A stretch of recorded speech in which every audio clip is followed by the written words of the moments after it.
बच्चों हमें क्वेश्चन दिया गया है in the circuit shown both cells are ideal and of fixed EMF the resistor of resistance R1 has fixed resistance and the resistance of resistor R2 can be varied but the value of R2 is not zero then.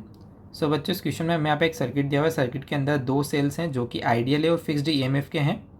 जो R1 है उसकी value fixed है, जो R2 है उसकी value को यहाँ पे वेरी किया जा सकता है। हमें यहाँ पे फाइंड आउट करना है कौन सा ऑप्शन यहाँ पे करेक्ट होगा। तो चलिए क्वेश्चन को यहाँ पे सोल्व करते हैं। सो फॉर दिस क्वेश्चन यदि हम यहाँ पे देखें तो जो यहाँ पे सेल है उनका जो ईएमएफ है वो यहाँ पे फिक्स दिया हुआ है। तो यदि मैं इस पॉइंट को जीरो पोटेंशियल का मानूँ तो इस पॉइंट का पोटेंशियल हो जाएगा E1। यदि मैं यहाँ बात करूँ तो इस पॉइंट का पोटेंशियल यदि 0 वोल्ट माने तो यहाँ का पोटेंशियल हो जाएगा E2। अब इस वायर के क्रॉस कोई रेजिस्टेंस नहीं है तो यहाँ का पोटेंशियल भी हो जाएगा E2। ठीक है, यहाँ पे मैं करंट मान लेता हूँ I1 है और इसके अक्रॉस करंट मान लेता हूँ कि मैं I2 है। ठीक है, ये वाला पॉइंट भी क्या आ जाएगा, जीरो पोटेंशियल पे यहाँ पर आ जाएगा। ठीक है, ये सभी क्या है, जीरो पोटेंशियल के पॉइंट है और ऊपर के पोटेंशियल मैंने आपको यहाँ पे बता दिए हैं। ठीक है, अब यदि मैं यहाँ पे करंट I1 लिखना चाहूँ तो इसको मैं लिख सकता हूँ यहाँ पे E1 minus E2 divide by R1। और यदि मुझे करंट I2 लिखनी है तो इसको मैं लिख सकता हूँ E2 minus 0 divide by R2 which is equal to E2 by R2। ठीक है, अब यदि मुझे यहाँ पे electric power across resistance R1 लिखनी है PR1, सो ये हमारे पास बराबर हो जाएगी V स्क्वायर अपॉन R के। V की वैल्यू है E1 माइनस E2 का whole square divide by R1।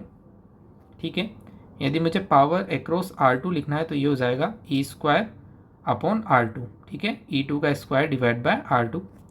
अब आप यहाँ पे क्लियरली देख सकते हैं कि जो पावर आ रही है अक्रॉस रेजिस्टेंस R1 वो यहाँ पे R2 से क्या है, इंडिपेंडेंट है।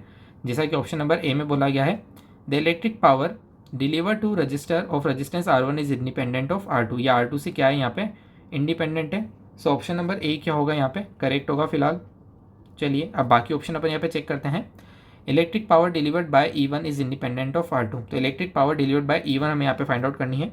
सो PE1 जो हो जाएगी वो V इंटू आई के बराबर हो जाएगी, है ना। पोटेंशियल यहाँ पर है E1 इंटू करंट आ जाएगी I1 which is equal to E1। I1 की वैल्यू पुट कर देते हैं, सॉरी ये E1 है। I1 की वैल्यू हमारे पास है E1 minus E2 divide by R1।